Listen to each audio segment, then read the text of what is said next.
पण जयंत सर, अहो सिंचन घोटाळ्यासारखा एवढा मोठा घोटाळा राज्यामध्ये गाजला होता आणि तो जेव्हा अजित पवार सत्तेमध्ये जातात तेव्हा त्यांना क्लीन चिट मिळते. मग अशा आता या जमीन व्यवहार प्रकरण, मग जसा सिंचन घोटाळा दाबला गेला तसंच हे जमीन व्यवहार प्रकरण दाबलं जाऊ शकतं का येत्या काळात?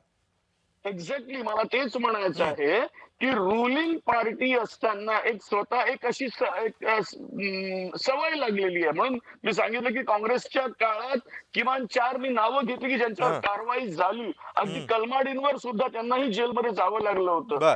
एक सवय लागलेली आहे सध्याच्या 11-12 वर्षाच्या काळात, की हं, सत्ताधारी मुख्यमंत्री असो, पंतप्रधान असो, स्वतःच एक सर्टिफिकेट देऊन हं. टाकतात, की नाही ही व्यक्ती त्याच्यात इन्व्हॉल्व नाही. अरे म्हणजे तुम्हाला पूर्ण माहिती आहे? हं, याचा अर्थ मग कोण इन्व्हॉल्व आहे त्यांची नावं सांगा, त्यांच्यावर पहिले कारवाई करा.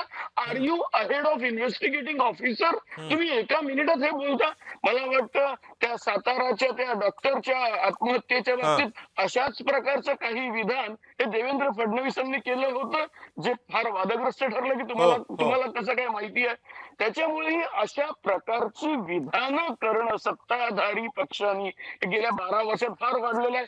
आमच्याकडे करप्शन नाही, हे भाजपची मंडळी हो. सतत बोलतात, नेहमी काँग्रेसवर टीका करतात. मला आता इथे उलटं म्हणायचंय, काँग्रेसनी केवळ आरोप झाल्याबरोबर मी तुम्हाला आत्ता नावं वाचून दाखवतो.